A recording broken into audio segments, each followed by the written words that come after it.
This episode is brought to you by Cologuard. Do you know what's really scary? Not screening for colon cancer when you turn 45. The Cologuard test is non-invasive, requires no special prep or time off work, and ships right to your door. In just 3 simple steps, Cologuard takes the scare out of colon cancer screening. If you're 45 or older and at average risk, ask your healthcare provider about the Cologuard test. Cologuard is available by prescription only. Learn more or request a prescription today at Cologuard.com/screen.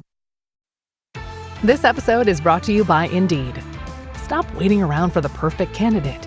Instead, use Indeed sponsored jobs to find the right people with the right skills fast. It's a simple way to make sure your listing is the first candidates see. According to Indeed data, sponsored jobs have 4 times more applicants than non-sponsored jobs. So go build your dream team today with Indeed. Get a $75 sponsored job credit at Indeed.com/podcast. Terms and conditions apply. I'm RJ Decker, a private investigator, uncovering the Sunshine State's darkest secrets. Tuesdays, it's the premiere of ABC's hottest new crime show. RJ freaking Decker, as I live and breathe.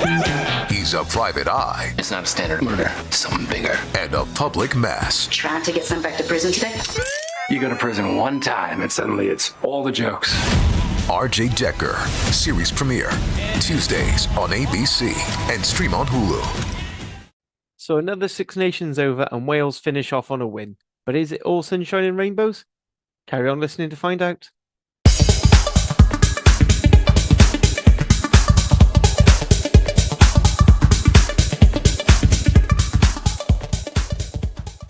Hello and welcome to the WRRAP. And as ever, I am Harley and celebrating Wales winning. That's right, Wales have won a Six Nations game for the first time in 3 years as the regular crew of Dan, Nick and Hattie.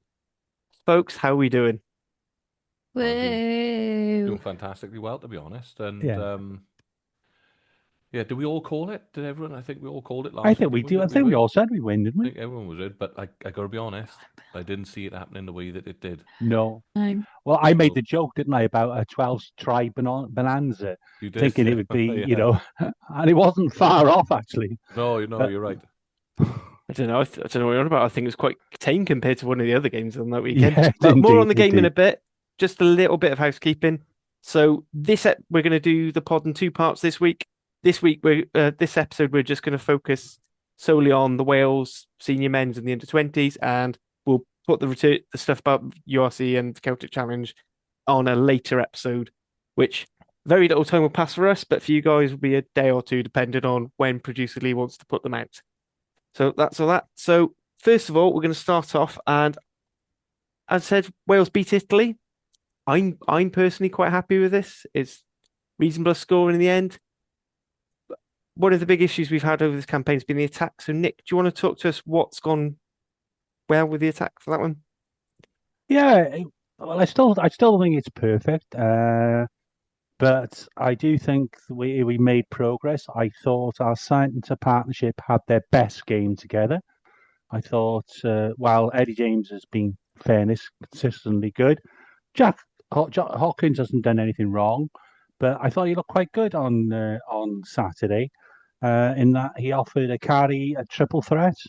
He carried well, he passed well, and he tried to make some yards himself. So I thought that was very good.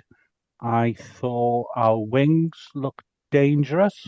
I thought Adams, who's had a little bit of stick, I think it's fair in saying, over the Six Nations, had a very, very good game. I was very impressed with him.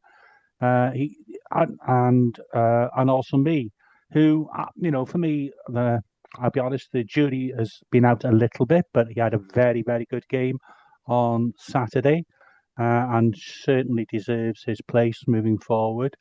And I know we've had long conversations about it, but I thought Louis Rees-Zammit had a decent game as well. And we'll talk later about the contribution of different players over the whole tournament. Maybe I like there was one try. I know you could argue that maybe Wainwright's defence by Italy wasn't the best, but I like the way we worked that try. I thought it was really good. We knew what we were doing. We punched it up really well a couple of times, and then we had Wainwright coming flying through and scored the try. So there were lots of more positives in attack. I thought Thomas Williams controlled the game very well, and I thought obviously Dan Edwards had a very good game. He probably, as we agreed last week, if Costello had been fit, probably might not even have featured in the 23. But on his 11th international as a 22-year-old, I thought he came of age. Thought he played really well. And yeah, he kicked everything. He scored a try, after some good build up. And, you have to say the drop goal was audacious. And if it had gone wrong, everybody said, why are you doing that? But it didn't. It was a wonderful drop goal. And he left the field to a great reception after 67 minutes. So overall, better. I think it's the first game we've almost doubled our try scoring in one game, in that we scored 4 tries. But again, the forwards carried well. The gain like success was good. So it's not perfect. We know that. There's still some issues with retaining the ball off aerial kicks, which I think became second best in that area. But overall, our attack was more threatening. And when you put in the other aspects of a game, such as defence and how well your pack goes, it was a decent performance. And we deserved to win the game. I don't think anybody could say we didn't deserve to win that game.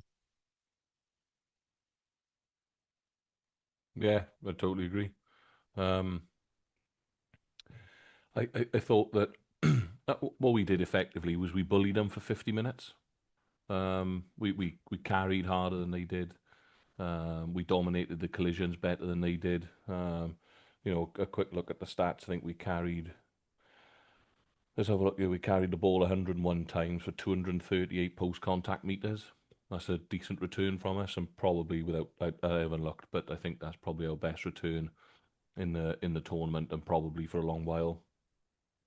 And what they've done really, I think, in terms of the attack, is they've just put people in the right places. We put Reece Carey on the back end previously, of those tap and go moves that we've been working on. I think you're spot on, Nick, the way they manipulated that, tried to get Wainwright Carey in at sort of, in at those defenders. He just barged his way over, didn't he? From a rugby league perspective, he carried it from the back fence and got in the game. I think on the whole, James Botham for me was the most physical man on the field.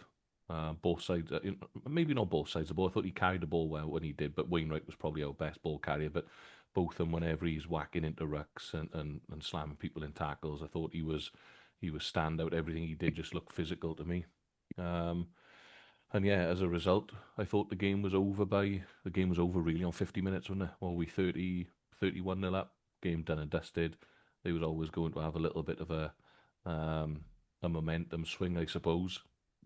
And the rest, as I say, is history. It's done and dusted. We had a yellow card in that period as well, and it's done and dusted. So I thought our defence as well was much better again. It's improved again this week. The stats would back that up. We missed less tackles. I think we had an 80-odd% completion rate. Yeah, I think it's, yeah.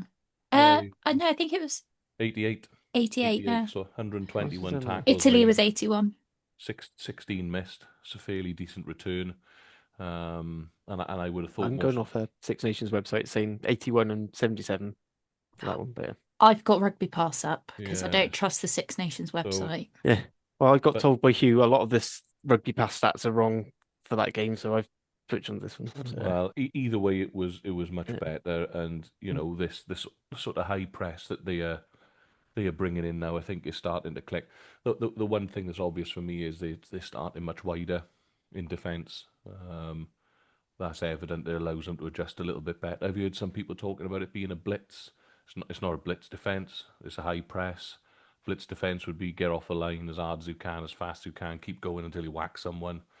This is very much get up into that sort of collision zone and then press as they move in the ball. If you get, so it's a bit softer thereafter, but they're in those passing lanes a little bit more, which is allowing us to shut those plays down at the back much easier. So yeah, I gotta be honest, I thought it was almost like routine really for what it's worth. It's like when we used to play Italy previously, 31-0, mind. They didn't throw a punch for 50 minutes.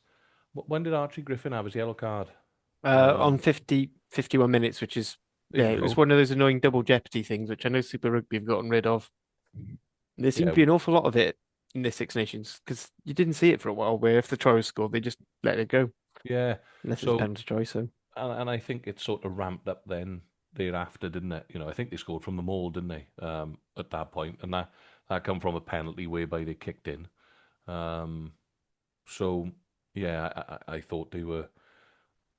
I don't know whether they were poor Italy or we were good, and I'd like to think that we were just much better than them for the first sort of 45, 50 minutes. There obviously was that momentum change then, and they showed some of the things that they can do. I still think Menoncello's probably the best centre in Europe, I would say at the minute. There was a couple of things that did confuse me as well. We seemed to try and crash Joe Hawkins up a lot when we had Eddie James just outside. I thought Joe Hawkins did well in those close quarter and those close confrontational battles. He managed to get gain line and didn't lose the ball, but use the bigger guy outside you maybe. I agree. I thought Dan Edwards went well. Maybe it's a sign that it's much easier to play better as a fly half when your pack's going forward and everything's on the front foot. And the drop goal just showed how full of confidence he was. And the only other thing, I suppose, if I'm being uber critical, is whether Reece Sammett's a fullback. No, I don't think he had a bad game, far from it. But is that his best position when you see what the likes of Louis BLBRA is doing for France? Surely he's our version of BLBRA, isn't he? Look at some of the touches that Josh Adams had that you were on about. Maybe if that was Louis Rees-Zammit, some of those are crossing the white line rather than. And again, I'm not saying that Josh had a bad game because again, I agree with you. I thought he was very good, solid, abrasive, tough. But I just wonder whether we're getting the best out of him at 15. The jury's still out on that for me. But on the whole, I was cock a hoop with it. Well done, boys. Great performance. I think for me, oh, sorry, Harley. I was just going to say, I think the main difference between this week and especially our first week is that it was a team performance. There was nobody who, obviously, Aaron Wainwright was incredible and he, well-deserved man of the match, but there was nobody setting records for most tackles or most turnovers or anything like that.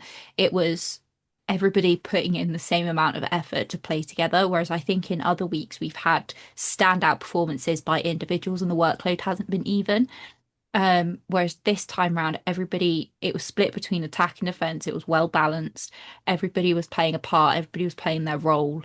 And it wasn't a saviour complex, which I think has happened in some of the other weeks where, especially like Thomas Williams has gotten really frustrated and you can see that he's gotten frustrated and he's overplayed.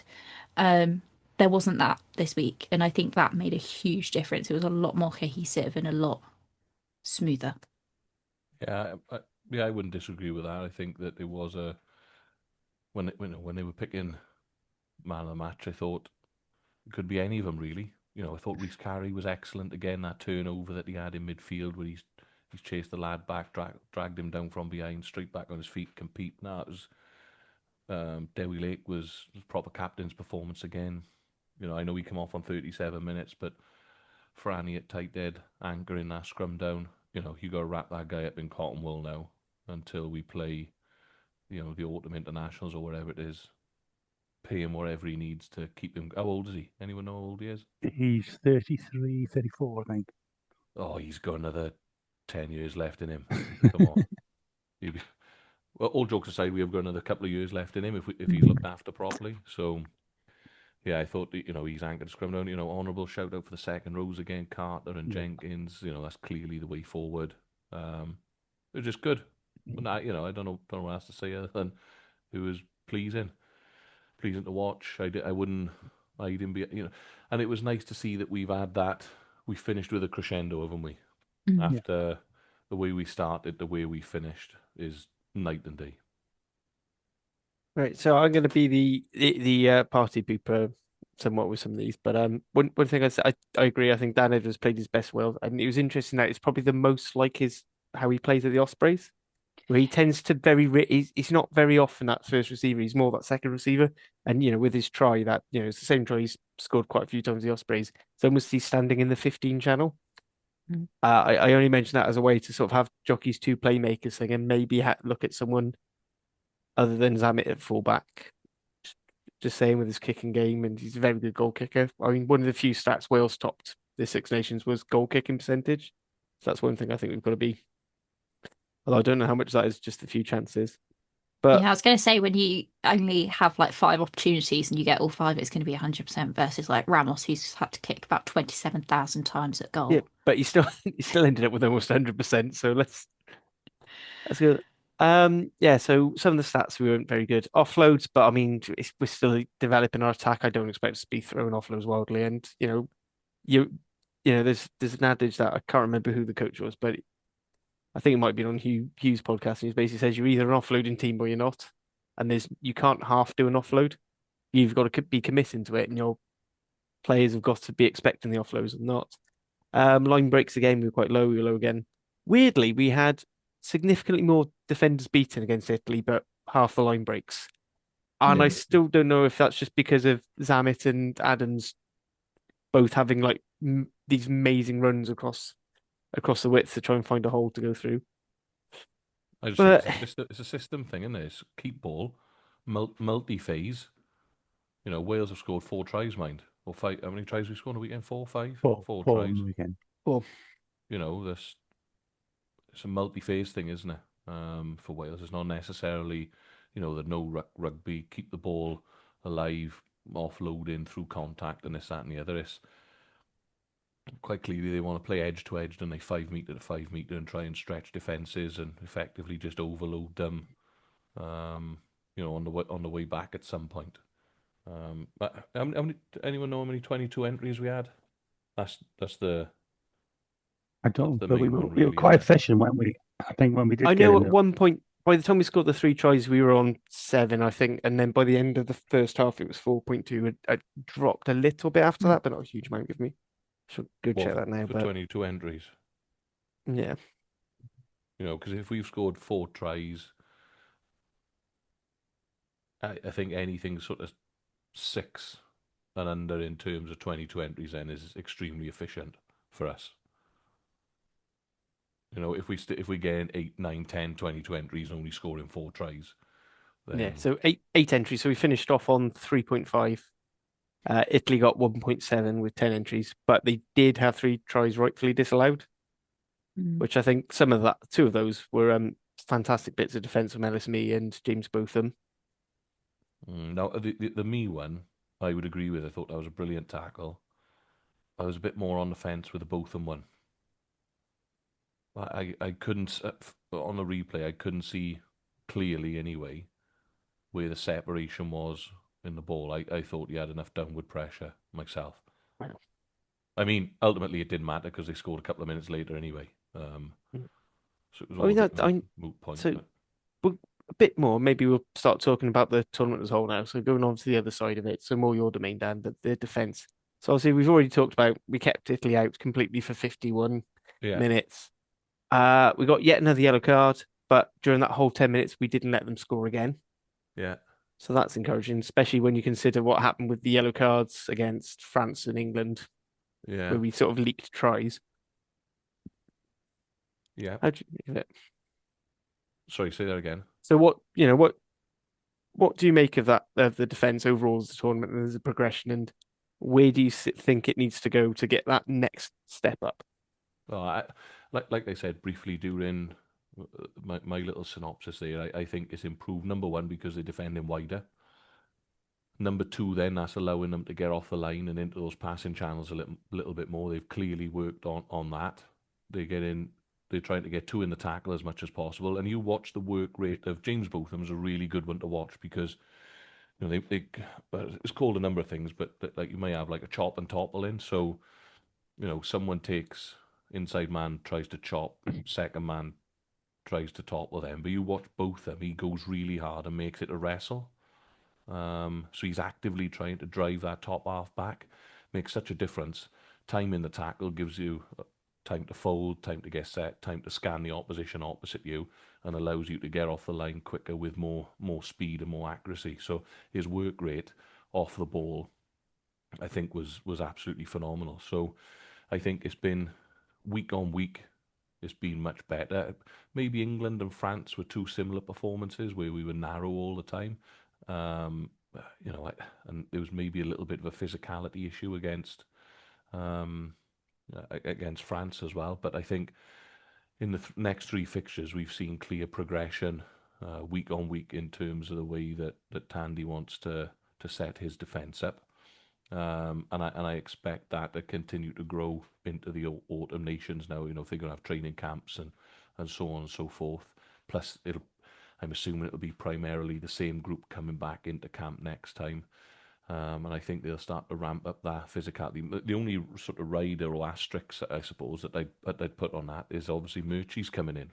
Now, whether he wants to alter things or not, will be interesting to see, because if he does want to alter things, then it's a little bit back to square one, I suppose, in that it'll take a little bit of time to bed itself in. But I would have thought, knowing Steve Tandy, maybe the way that he's working at the minute, he's gone for someone who takes, sort of looks after the same looks after defence with the same principle as he does. Murchie would have been at Glasgow when Tandy was at Scotland, so there would have been some sort of crossover there as well. So I would just expect it to improve and become more and more efficient again. On the weekend, I think we lacked a little bit on the floor in defence in terms of turnovers. I don't know what our stats were on that. On the deck turnovers, maybe we need a little bit more of a threat in there. But don't forget, we've got Jack Morgan coming back. I think he's back in full training now. And and we've also been without Faletau this series as well, this Six Nations series. So again, I would add those two coming into your team, whether they were starters or not. What Jack would be, but Faletau now, whether he'd be a starter or not, with Wayno in there, would add more physicality again. So I can just see it moving on from you, Harley. To be honest, to becoming more and more efficient and being harder to break down. Discipline was better as well, because we've ramped our physicality up. We're not conceding as many penalties. We're not on the back foot. And that's, let's not forget, most of these boys played in those first couple of games. So that's testament to those. I think Ben Carter does a lot of good work in defence as well, where he's wrestling people up. He again gets time in the tackle, wins collisions, hold bodies off the floor, give your defence time to reset. The difference between a 3-second ruck and a 6-second ruck is night and day at international rugby. If you can keep it at 5 or 6 seconds, you're on top. But I don't know whether anyone else saw this, but do you see the interview with Sean Edwards after the French game, where he's now saying, look, attack is so well organised, so fluid. The laws are set up to make it even harder to steal a ball on the floor. It's set up really to favour the attacking team. You can't escort in, so on and so forth. I'm sure we've talked about it before, and I think that does make a difference. Nowadays, to keep Italy down to 3 tries, I think was a good showing. I just want to add to that, is that just a fast start is that I think we gave a few of these penalties away late in the game. I think we gave 10 away on Saturday. Okay. We gave 16 away against England. Yeah. So that's night and day, isn't it? I'm sure the coaches would say that some of those were unnecessary as well. However, we're getting harder to beat, which we've said all along has to be our starting point. The attack certainly still needs further work, and that's almost like the next step. But we are a better team than we were at the beginning of February. Oh, absolutely, and I think that's it. The penalty count there is important. Do you say we were under 10? 7 we conceded with that one yellow card, but that's one of those yellow card offences that. But again, I would have thought how many of those. Again, I don't know whether we got them on here, but how many of those penalties were, Wales penalties? So Archie Griffin, for example, got sin binned at 51 minutes. 51 minutes. So, and there was a penalty lead into that, so around 50 minutes. Conceded one on 59. That's 63. There's a scrum penalty as well as somewhere. And I think 75. So four of them were on 50 minutes and after when the game was done. You know, and there is a change in mindset as well then, isn't there, when you're that far, number one, when you're that far ahead, and then when they score a couple of tries, your discipline may go a little bit because it's squeaky bum time, and you're thinking, oh, you know, we don't want to let it go, and you try that a little bit harder. So, you know, to go from, what was it, 16 penalties against England. But how many of those were in the first 20 minutes? Yeah, exactly. We had 3 yellow cards, didn't we? And 2 or 3 yellow cards, ridiculous scenario to find yourself in. So look at the difference there at point A to where we were on the weekend. 7 penalties in the whole game, and at least 4 of them, you know, when we were 31-5 up. I think it would be important, though, as we look towards the next campaign, is that we don't go back to point A and we continue building. So we start on point B and move forward to point C. Because I think something that we've done over the last however many years we've been pretty shit is that throughout a campaign, we start at point A and we're like, oh, discipline is terrible. We keep conceding tries, blah, blah, blah. By the end, we've recovered slightly and it's like, oh, things are looking well, things are positive. And then we go into the next campaign and we start all the way back in square one again. So I think it's important that we don't take our foot off the brake and we still accept that, like, yes, this was a really, really good start and yes, this was positive, but we've still got so far to go. Oh, yeah. Yep. Yeah, and look, I think another team, you know, a Wales team from 7 years ago would have put 60 on Italy on the weekend, wouldn't they? Once they were 30-odd nil up, you know, or however many years ago it was when we were in our pomp. I don't know. We were a bit. Well, even then, I think we still didn't had score that many tries. We were able to do it when we were required to out in Rome that once. Where did we get a 70? Did we or something? Yeah, but I think then there was a target, wasn't it? It's not necessarily a. But my point is that total online. Of course there was, but I suppose that's my point. When you know we want to get back to that position, don't we? Where we're competing for titles, and if you've got that mentality, that killer instinct, that mindset to go and finish them off. And don't get me wrong, that was our best Wales team playing a mediocre Italy team back then as well, mind. Whereas this is arguably, people will say, is the worst Welsh team that we've had playing against Italy's best. Mm-hmm. So, you know, there's the trade-off for you. But I think on the whole, having watched our growth through the Six Nations, I'm pleased. I think we're heading in the right direction. The trajectory is definitely up. But I agree with Hattie. We need to pick up where we left off now when we get into the nations. Yeah, the summer. What have we got? The jet lag tour. We got a game against Barbarians, and then at Twickenham, I know Wales women are playing Barbarians as well. Yes, that'll be a double. Then we play Fiji and Cardiff. Yeah, I know. I can't wait to see the boosted away support for that game. Because and then we haven't got an excuse. Fly to Argentina, and then from there we fly to South Africa. Well, I don't know what you guys think, but if we got Barbarians, and a week later we got Fiji. No, we played Barbarians first, and then a week later we play Fiji. If you like, the first game of the. Yeah, but they're just a week. They're just a week apart. Yeah, it's going to be a. I think it's basically a warm-up game, basically. Yeah, that's exactly how I'd be treating it. I'd be playing. I'd be going as fully low. Whatever team we think is going to be playing against Fiji the following week, I'd go with that. Yeah. It's on the same weekend as the PWR final. Which game is? The Barbarians game, which means the Wales women won't have any of their starters. I don't know if it's outside the window. I don't know where we'll stand either with players who are playing in England. It should be. I assume that think the England will be over by then because the PWR finishes really late. Yeah, I know it's outside the English, but whether they'll be allowed to play, I don't know where we're up to with that. I think it technically counts as outside of the domestic window by then, but I'd have to double check.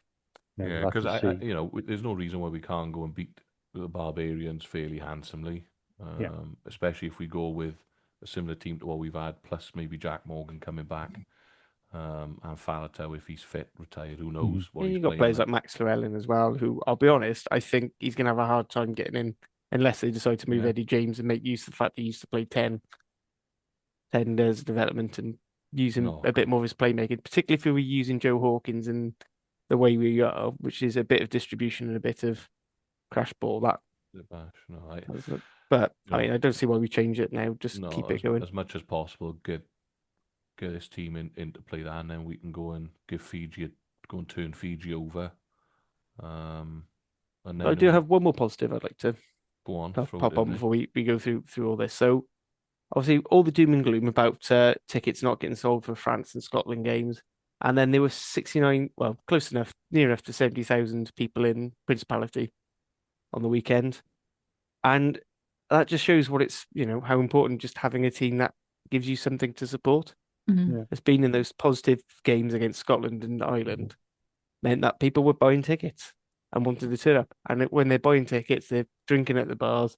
Yes, you can moan all you like about people drinking at the bars, but at the end of the day, that puts more money in the WU's coffers. So, that's great. I don't know how they're going to all People will fit into the complain 16. about the WRU's coffers and money going into it, though, Harley. So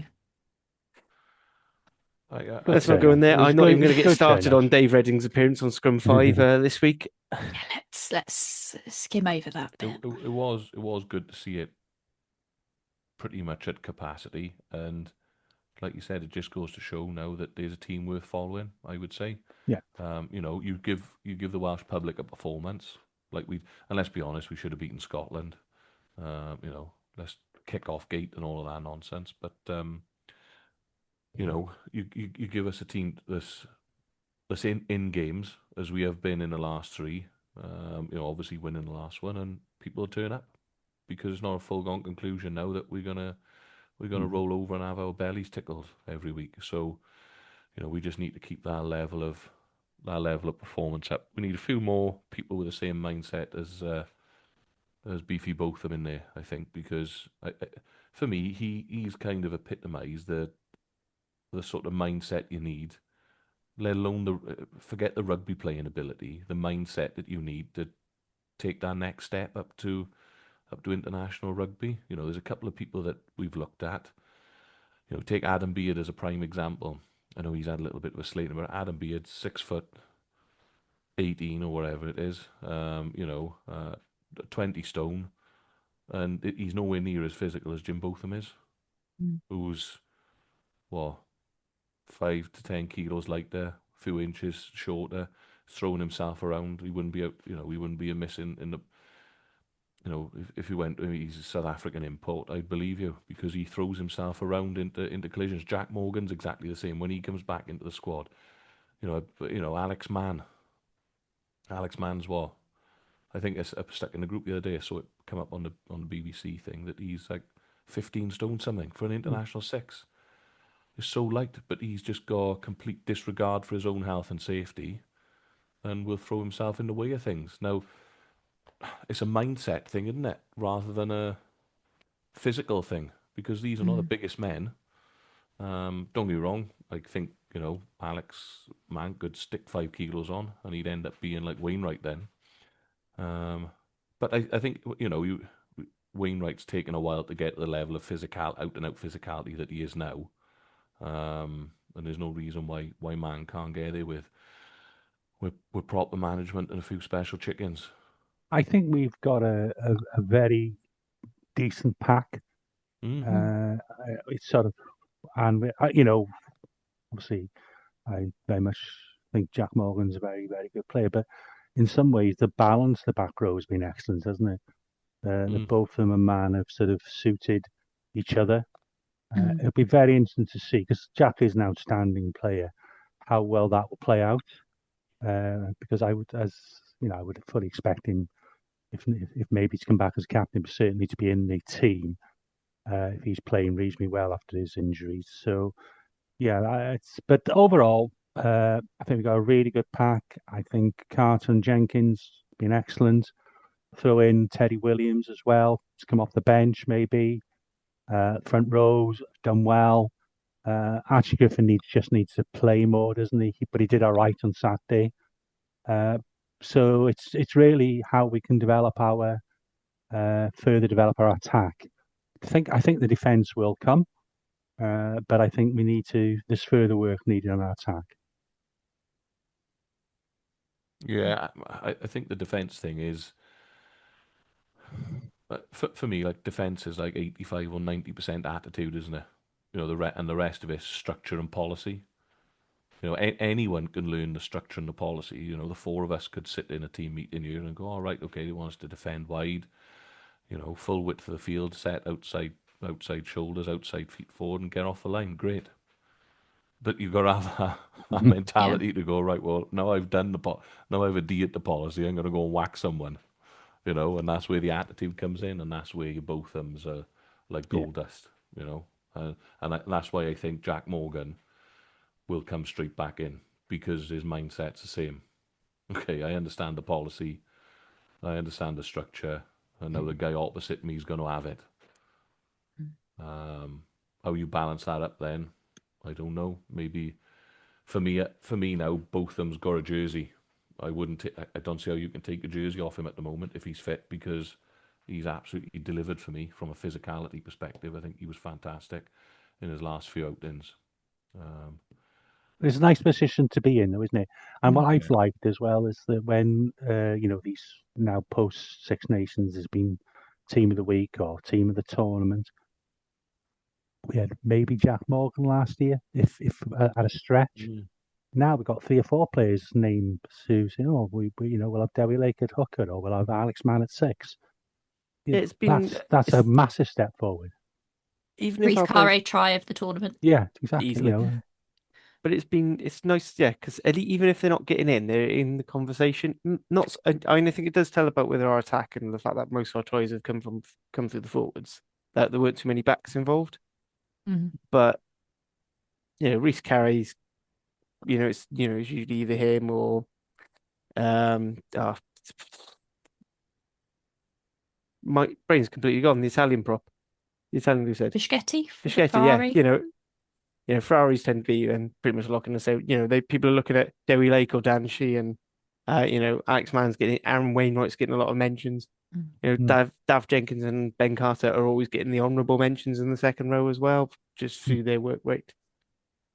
And I feel like it's quite good that we're actually building from a pack, because I feel like at Test rugby level, having a decent pack means you're always going to be in a game. It doesn't matter how pretty your attacking structure is. If your pack gets beaten up, I think Scotland had issues for years until they found some forwards who could do the grind. Italy's biggest advance in becoming a lot more respectable has come from having some absolutely elite international class forwards. My big worry for me is the bench. And I feel like, although there are some players you say, all right, Nicky Smith coming on for Reece Carre, both very good top quality players, but your game plan changes then, because instead of having a ball carrying busting prop, you've got someone who's a lot more it's more of his defensive work over the ball. He's more of an attacking scrummager, which, like in the Italy game, if the ref doesn't like it, that's it. Archie Griffin and Thomas Francis, again, not similar players. In fairness, I'd say Ryan Elias and Dewi Lake are quite similar in terms of how they play. I'd say Dewi Lake's a bit more effective. Ollie Cracknell, I can't fault whenever he's put on a Wales jersey. I think he's been brilliant. Probably didn't have a chance to do anything really in the Italy game. Second row again, we talk about Beard did nothing wrong when he's come off the bench these last two games, but I wouldn't say he's necessarily added anything. But I mean, Nick, you said this yourself. Beard isn't really an impact player. He's a sort of player who, if you bring on at the end of the game when you're winning, like we were, he's going to help slow things down, and it's going to help with the defensive set. Which, fair enough. Kieran Hardy, very different 9 to Thomas, which is what you want. But then he's very rarely given the chance to actually do anything. Like you can't do much in, like, I think in total he had about 20 minutes. He had less than 20 minutes of rugby across 5 games, and that for me, that 9 is more of a levels thing. The other 9s that we've got in the squad are nowhere near. Yeah, they 6 or 7 out of 10 players, whereas Thomas got the ability to be 9.5. Can be a game breaker. You know, the other boys are not at that level for me, and that's why. Is in the interesting thing then in terms of the makeup of the bench from a forwards perspective. You're right in what you say with the loose heads. Reece Carey's scrummaging's come on. I think it helps being absolutely massive. But he is also a ball carrying threat, whereas Nicky Smith isn't. So therefore, why would you carry Beard on the bench, knowing that you need to compensate for potentially losing that little bit of ball carrying threat, where maybe like a Freddie Thomas would have added something a little bit different, for example. Or you're on about Teddy Williams coming back into it. Again, you know, he's plenty abrasive enough to maybe having someone like Teddy Williams come on and Nicky Smith come on makes up for the lack of carrying you get there after Carey leaves the field. So maybe that needs looking at. But I think it probably does expose our depth problem, doesn't it? But we've always been like this, haven't we? In certain positions, flying by the seat of our pants a little bit. You know, how old's Archie Griffin? 22, 23, 24, yeah. In tight head terms, he's an infant. He's a wee baby. He's still got a dummy in. You got to give him time. And I think having Franny in the squad is probably doing him a world of good because he's learning all the time. And I think Bath lose Thomas to Toy this year, don't they? Yeah. They do. So unless they're going to bring someone else in of that caliber, then Archie's sort of bumping his way up I the don't know. pecking order There's somewhat. England under 20s tight end who's been getting game time ahead of him, and then I think there's an even younger There's Will Bath prop. Stewart as well, isn't it? Be back. You got Will Stewart who's going to be your number one, but I've forgotten the name. Is it Seller? I think so. Yeah, Seller. Sung Seller. He's been He's getting, very highly rated.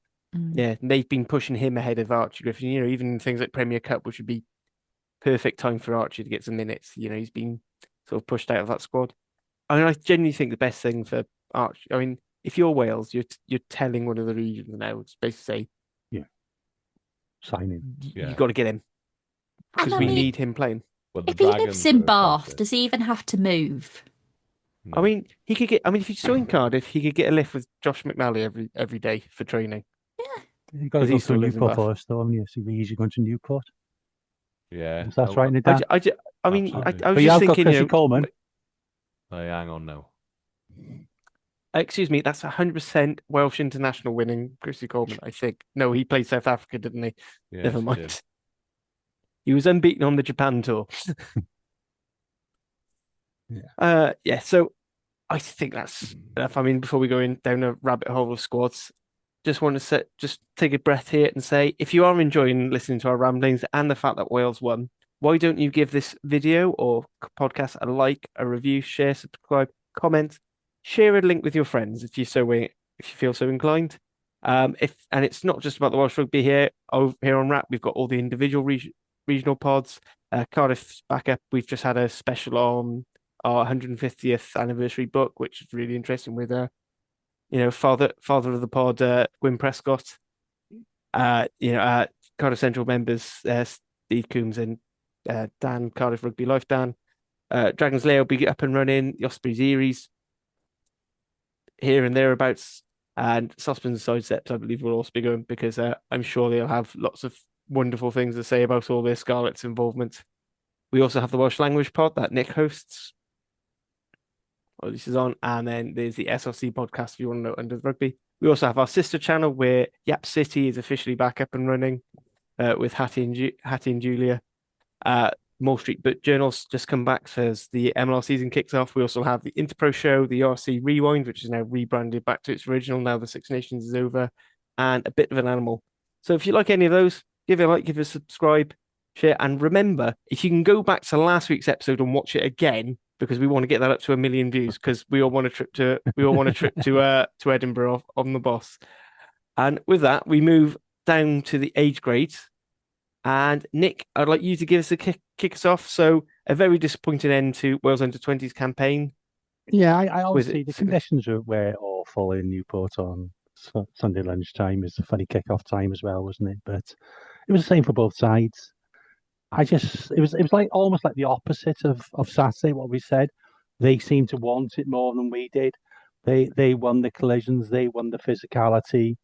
And I know and we've had a conversation in our WhatsApp group. I do understand at this level it's about development of players and so on, and looking at the bigger picture. But I was quite disappointed. I couldn't watch it live because I was going out on Mother's Day. But I watched, looking forward, got back to it, didn't know the score. And by the last 10 minutes, I was really just flicking through because I could see what was happening. It was a bit of a mad finish. But yeah, I was quite disappointed. And what concerns me is that's the second tournament. And I know players change at this level, this age group. But we've had 2 tournaments now where we've sort of petered out. We did the same in the Junior Rugby World Cup in Italy. And we've done that again now in the Six Nations. And I think eventually you have to ask about the background to this, because I think there is some talent in the squad. And they're not all going to make it, I understand that. And injuries kicked in as they did on Sunday. But have we got the right people? Have we got the right head coach? I think there's a little bit of pressure, for me anyway, on that setup. I'm going to be looking very carefully if there's any progress when we come to the Junior World Cup in Georgia this summer, because, as I say, it's almost like the complete opposite of what we said about the senior team, and it's also worth remembering this isn't just about the Welsh system. I think almost a third of those boys involved on Saturday play their rugby in the English system. For your Baths, for your Bristols, for your Exeters. So yeah, I thought it was quite disappointing. And Italy thoroughly deserved to win. I don't think anybody can have any complaints about that. I think it was 4-1. So overall, I was quite disappointed by the end. After starting so encouragingly, against your normal physical English team in Northampton, decent performance then against France, beat Scotland, but the last 2 games, and particularly on Sunday, I was disappointed with. Well, I'll agree with you to a point, Nick, but I'll stick up for the coaching fraternity a little bit, I suppose, in that, yeah, I agree, and I'm assuming everyone involved in the 20s will say that they weren't happy with their performance. On the weekend, it was a disappointing result. However, it does, when you're on about the coaching setup and the coaching system for the 20s, what's the aim of the 20 system? I would argue the aim is to develop and nurture and improve the talent and look at performance thereafter, rather than judging things purely on a results basis. For example, if we come 3rd or 4th in every Six Nations, but we are creating 4 or 5 genuine internationals long term out of this squad, and we look through this squad now that have played and go, in 5 years' time, and go, Tom Howe, Dion Gwyn, Tom Bowen, Steph Emmanuel, Carwyn Leggett-Jones, then for me, Richard Whiffin's done his job. Irrespective of the fact we have mediocre Six Nation performances, week in, week out, year on year, we're okay, we're average, but that development and that performance element is there. Then I think they've done their job. That's my opinion on the matter. Right? I think it's more development and performance based rather than results driven at this age group. And it's interesting you should mention where they're all playing. And at the moment, yeah, a lot of them are playing in England and so on and so forth. But the 18s played yesterday. I want to say yesterday at Estramac. Friday, I think that was it. Friday, was it? Yeah, I think it's Friday. It was sunny, I think. It was. Yeah, that's how we can tell what day it was. Yeah, and I'm pretty sure out their match day squad there was only literally a handful of players that were in colleges in England. 3 of them. There you go, Harley saying. All 3 Gloucester. So I don't know if that was a release or getting out of schools thing. maybe they're at I'm assuming they're at Hartbury, for example, but everyone else is playing in Wales. So maybe the tide is taking a bit of time, but maybe it's starting to turn a little bit. And what I will say no Carwyn Leggett Jones as well. I know I know some of us on the pod have been sat on the fence about him a little bit, but I think he has got something a little bit different to people at that age group. So they probably missed him. I noticed Evan Minto wasn't in the squad, so I don't know whether he picked up a bump or just been dropped. Because I think he go off early in the Island game. He may have, yeah. I believe. But also Dragons may be holding on to him for what we'll talk about in the next episode.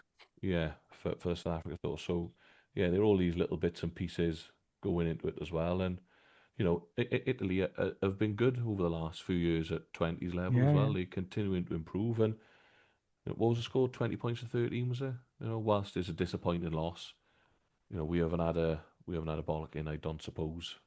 Albeit it was 4 tries to 1, but yeah, I'm not too. I am disappointed with the result, but I'm not as disappointed as you are, I think, with the coaching system and the overall way that they've performed in this tournament. I think my point is more. Sorry, guys, for you to come in. Apologies, jumping back in. Is that I need to see some progress now in the Junior World Cup, because I can have quite a lot of time to get, I would think, in the lead up to the end of June, July in Georgia. So yes, let's see how they go there before maybe I make those comments. But I do need to see some further progress, because I think there is some talent there, you see. I agree. And I also think as well, when you look at the coaching setup, I think Josh Turnbull's been involved in it. And I forget who else, but it's clearly being used as a coach development tool as well. Yeah. So there's that. It's working from both ends. So maybe they have a necessary. Maybe you are right in that.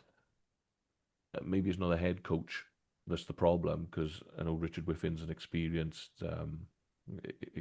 guy. It's maybe the staff around him that could do with some more experience. But if we're using it as a coach development tool as well, then we're always going to have that sort of problem whereby people are learning their trade at sort of age grade 20s international level as well. But then are we to be surprised by that when we've had Dan Lydiot and Rhys Patchell cutting their teeth coaching at senior international rugby level? So yeah, there you go. Don't forget, Gethin Jenkins walked so those two could run in terms of baptism of fire senior coaching. With his first coaching gig, proper coaching gig, being the Wales defence job. I do just want to counter that, Dan, because obviously you talk about saying, it's not necessarily the results, but it's the performance. But do we think the under-20s improved? Even if on an individual basis, do you think players got better, or do you think the standout players who were standout because they've already taken either SRC or club level by storm were just carrying on with that? Because my argument would be that the first 2 games, the issue was our bench didn't really have an impact, and we sort of tailed off, and I think that sort of kept on through. I know you've only got the personnel you've got. But you just felt Italy, because I don't think the Italy under-20s didn't do particularly well this year. No, that was a game for winning.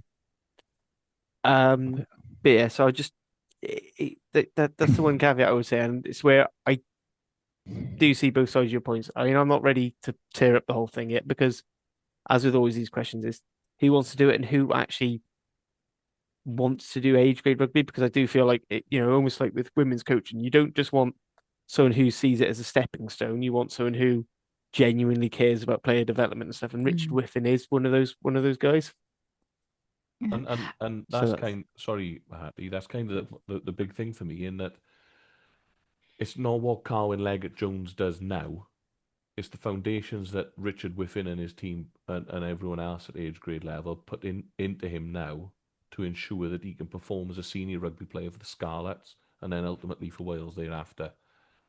And so you almost need, I don't know, think of the best coaches in that Wales have had or the world have seen in recent years. You know, you're talking like your Gatlins, your Eddie Joneses, your Steve Hansons, maybe. Obviously, from the outside looking in, they are not development coaches. They are out and out performance result based coaches. They are not going to develop you an under-20s team for senior rugby, because you've almost got to look further than your own ambition as a coach, haven't you? Yeah. Because you've almost got to go, well, look, I know I'm going to lose some games here because I'm going to try some things and maybe play some people that there may be some people getting capped now at 20s level that they're unsure whether they're going to be able to cut it or not. Yeah. There's going to be a load of players that don't make it. Yeah. So you've got to be willing to accept those losses. And I think personally, I think that France and England particularly are outliers. They always do well at this level, purely based on the player pool that they've got, and generally, genetically, they grow up a bit quicker, so they got bigger men earlier. You know, I remember going on tour to France at under 15s, and you know, the outside half turned up smoking a cigarette and dropped his missus and the kid off. You know, you know, you had to have a shave before the game, like. And I'm not going to go into the whole thing of population versus like there's some very weird statistics things there that and look, come into play I'm there. sure there is. This is just anecdotal stuff, maybe from my own experience. But traditionally, England and France are always good at this level, aren't they? Yeah, they got And the then numbers, everyone, haven't they got the yeah. So yeah, I think he's doing a. I suppose time will tell, really, isn't it? If in 5 years' time these players come through and they're performing at regional rugby and then international level. If we think, for example, Carwyn Leggett-Jones in 5 years' time becomes a Welsh international, then Richard Whiffin has done his job. Yeah, and I suppose like any tournament there'll be a review, they'll take evidence, and I don't know what's going on behind the scenes there. It might be fantastic, and the players might think they're having wonderful coaching. And it's their fault they're not just put into operation on the pitch. But as you say, it's let's see how they get on this summer. What I was going to say is that I think with the under-20s as well, it's not just, oh, okay, we've got the head coach and you've got the team that's on the pitch. It's the whole development system behind it. And actually, the WRU needs to look at the whole development system behind it, because that's what's affecting the team more so than I think the seniors do, because the seniors, like the clubs, are very much responsible. I think for the under-20s, the WRU need to be held more responsible for the development of the players. And so why are they not all on the same page? They're here, there, and everywhere. They're playing for so many different clubs. The WRU needs to take a bit more ownership of those individuals and how they're developing to go out on the pitch.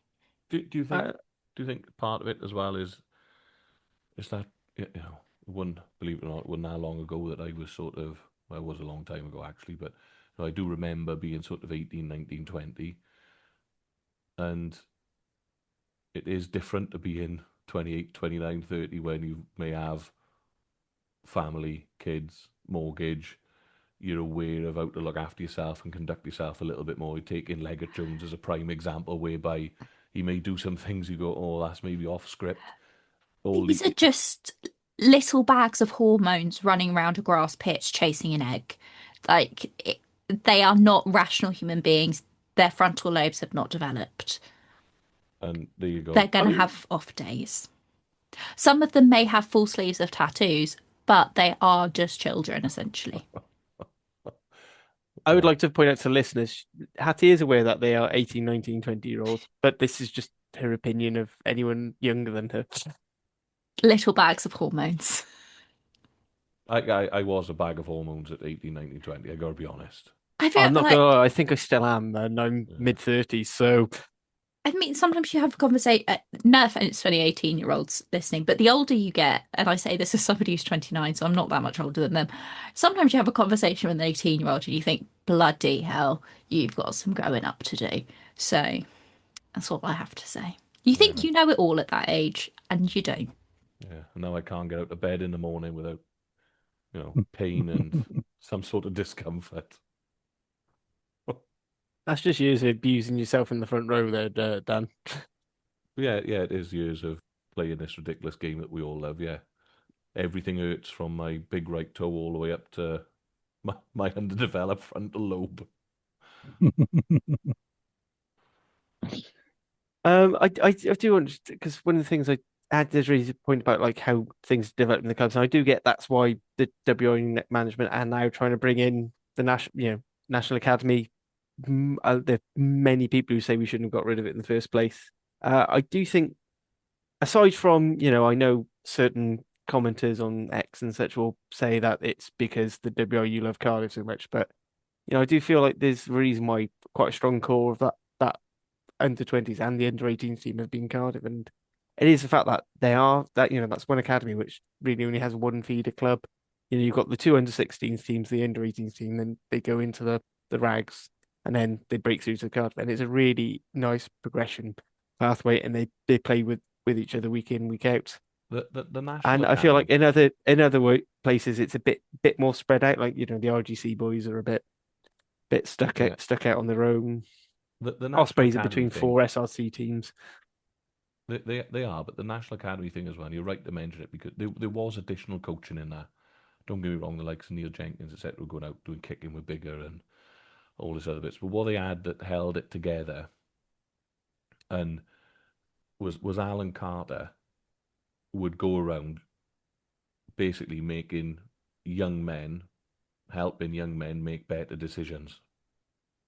That's there's a lot to do. Go and speak to someone who knows what he did around that time, and he would, advise people on university places, see if he could get into university in Wales, do a lot of back channeling stuff and help, young men who would generally will make shit decisions in life. I remember we've all been there and done it, and try and help them make less shit decisions. And the result was we managed to keep all of our talent in Wales, or most of it in Wales, and kept them on the straight and narrow and developed the sort of better decision making. Because these people got to be taught to live as well, really, as a professional and as a person, as a human being. If you've grown up in a family whereby none of your parents understand pro sport or what it entails, nutrition, sleep, hydration, training, keeping on top of your schoolwork, all the rest of it, how are you expected to, who do you learn that from? Because most of the things that you learn in life growing up probably come from, your home environment. I know I was fed the things that my mother put on the table in front of me. My mum didn't have any idea about what nutrition was best for performance sport. None. But that's sorry, Dan, to jump in, but I think that's why when we've seen Ireland, England, and France, especially over the last, I don't know, decade, really, really excel at under 18s and under 20 level, is because that kind of education is built into their pathways, whether that be schools or in France's case, their academy system. That's built into them from when they're really young. And we don't seem to have that. So we've got players who are going into a professional setup not knowing that and not knowing how to be a professional, whereas kids in other countries are learning that at school as part of their preparation. Yeah, absolutely. You go and see the facilities and the environment that Clifton College have, for example, and the way that they would expect to live. In addition to that, the educational side of things is pushed really hard. So not only do you have people that are growing up in a proper, semi or pro sport environment, they're also educated. So it's easier then to learn things on field, game plan, structure, lineup calls, so on and so forth. Those things are not to be underestimated. They're important, I think. And it's easy to gloss over and have a look at, the final table, but there's so much more that goes into it rather than just that. Absolutely right. So I'm just going to end this episode of the pod on a couple of very quick fire, just nonsense fluff stuff like you'll hear on every podcast. So we're just going to quickly go. Well, I would say try the tournament, but I think we, all from Wales' perspective, obviously, I think we all agree it's the Carray one. Yep.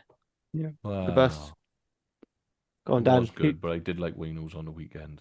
Set up well, team. It's the smile. Yeah. The smile, though. But but he all right. Yes, he powered through two Italian forwards, but I mean, you want a forward to power through forwards. What you don't expect is your loose head prop handing off yet somehow dummying and then beating for pace A winger. And for me, that's just And beautiful. it wasn't even James Lowe. It was actually a fast Island It was an winger. actual winger with pace, yes. Yeah, I'll acquiesce to that. Go on. All right, you've sold it to me. Right. So now I'm going to go. So our play. So I just want to know who each our individual player of the tournament. Again, from a Wales perspective, for me. Oof. Go on, Gotta go someone else first. will have to go first. Yeah, go for it. Aaron Wainwright. Hattie? Yeah, I'm gonna have to go Wayno. I'm gonna have to go Wayno as well. Yeah, well, fuck you all. I'm going Alex Mann. I'm going full blue and black tinted glasses on this because he broke a long-standing record for tackles made lots of tackles, proved many doubters wrong. Aaron Wainwright was excellent, yes, but we know he's excellent. He hasn't. I don't think he's taken a step up. Well, I think Alex Mann, I think, has proved himself. And yeah, so I'll go with the majority though. I just wanted to put my love for Alex Mann in on this one. But yeah, so our player of the tournament, Aaron Wainwright, and I'd like to know which Welsh players you think would be genuine contenders if we were doing an official team of the tournament. So one each, if you like. And we'll take Aaron Wainwright as our player of the tournament as a given.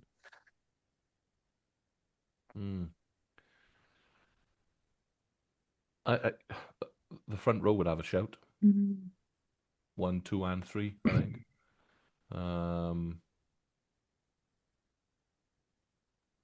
Yeah, but Rhys Carey may have been the outstanding loose head in the tournament. Blake was brilliant at hooker. Most weeks, every week. And Franny done his job, so take your pick of those 3. I really like Francis. I think he's made a hell of a difference, but Yeah. I think the first two more so, because certainly if you were picking a Lions team this year, as opposed to last year, they'd certainly be in the conversation. Whereas, so yeah, I'd stick with the first two, but I do appreciate what Thomas Francis has brought us as well. Oh yeah, absolutely. I agree. I do agree. I would like to say with Thomas Francis as well, he hasn't just held up the scrum, which yes, he's done that, but he was at one point he was like the top for tackles, combined tackle rucks in both attack and defense hits and carries all in one go. He's put the work in, that let other players do this stuff. Oh, it's a lot of work. It is a lot of work. Lake, I'd say, the black mark against him some of his thrown wasn't brilliant, although there was one which clearly, I think it was the first line out that Beard calls that missed the lift completely. Yeah, I don't know who's. I'm sure they'll work out. I feel like the throw was right there, but I went either way. And yeah, Rhys Carey, I think he again has proved out. In a similar vein to Alex Mann, I think he's proved out as rock.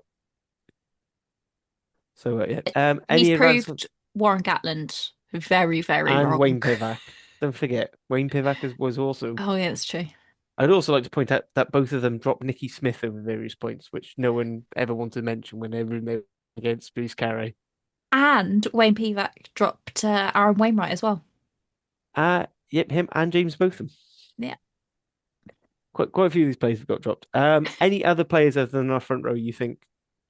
Dav Jenkins. Yeah. My shout is probably going to be for Dav Jenkins because he's played near enough every minute of the tournament. I'd also like to say, even though he only started the last 3 games, Ben Carter as well, I thought has I feel like the addition of Ben Carter has made the pack click. Yeah. Can I say somebody slightly insane? Go for it. But it's based on purely their defensive work in a position you wouldn't expect. And I'm going to say Ellis Mee on defense has actually been very good, like surprisingly good.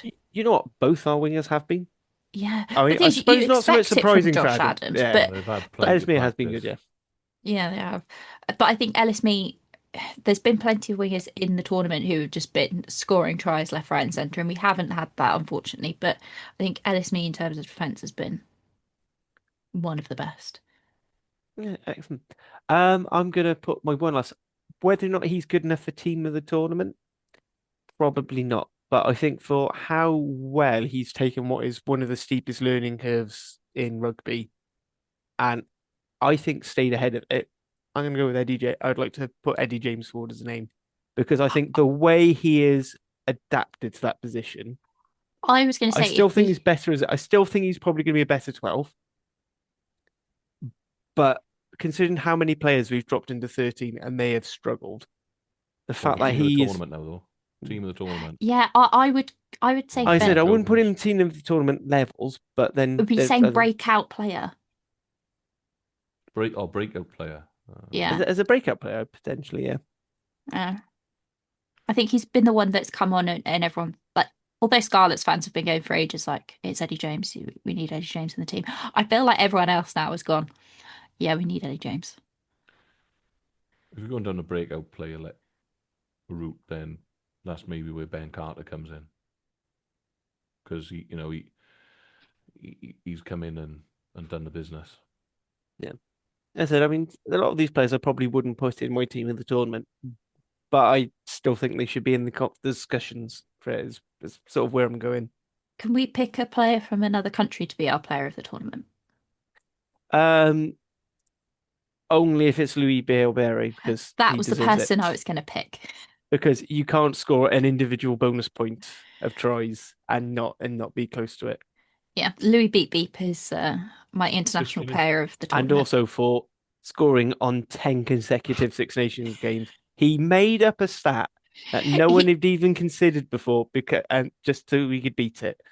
He was the top. He broke the try scoring record last year, and now he's broken the try scoring record this year. I'm gonna sound like Roy Keane here, but it's his job, isn't it? He's just doing his job. He's just finishing. But he's doing it. He's doing it bloody well, though, isn't he? But if he's not scoring a try, he's setting someone else up. So his try involvements are ridiculous. But I mean, it is a sign that something's working very well for France. To be fair, the fact he's able to get in these positions, but there are positions where you just don't expect him to. Beep beep. Would anyone else like to nominate a player of the tournament, a non-Welsh player of the tournament? Then I do like limoncello. I quite like menoncello. We don't need your drinking preferences, Dan. I think menoncello's box office for me. I think everything he does, super big, strong, fast, athletic, good offload, whacks people in D. Charles Olivon has been good for France, week in, week out. Do you know what? I think there's been loads of stand-up performances actually from a number of players across the team. This Six Nations has been absolutely mad. It is without a doubt the best rugby tournament in the world. There's no doubt about it. It's delivered once again on every level, really, isn't it? You look at Wales as an example, get pumped by England. England then lose every other game, including to Italy. Wales beat Italy, who beat England, and all these other little scenarios that have gone on. Scotland beat eventual winners France. Yeah, Scotland beat eventual winners France. France conceded 40 odd again against England, who'd lost every other game apart from Wales leading up to that. Oh, yeah, what a fantastic tournament. Yeah, and I have a bone to pick with France because England have conceded more points against the other Six Nations teams than Wales. Apart from against France, and it's ruined a trend, and I hate it. Does anyone have any other comments they want to make about the Six Nations before we park this and disappear for a few days and then reconvene? No, I thought it was brilliant. All right, so before we go, I just want to leave with one stat I sort of was ruminating in my head whilst driving from Devon to Cardiff this morning. If Wales do what is probably expected and not win the next Six Nations, it will be the first World Cup cycle since the 99 to 2003 where Wales have not won a championship. Oh. Just saying, and with that sort of hit rate, you never know. Harley, don't forget we've still won the Six Nations more recently than England. Yes. And even if Scotland had somehow won last weekend, they'd still only be Five Nations Championships. And on that, thank you, Hattie. Thank you, Nick. Thank you, Dan. Thank you, listeners. Nostar. Nostar.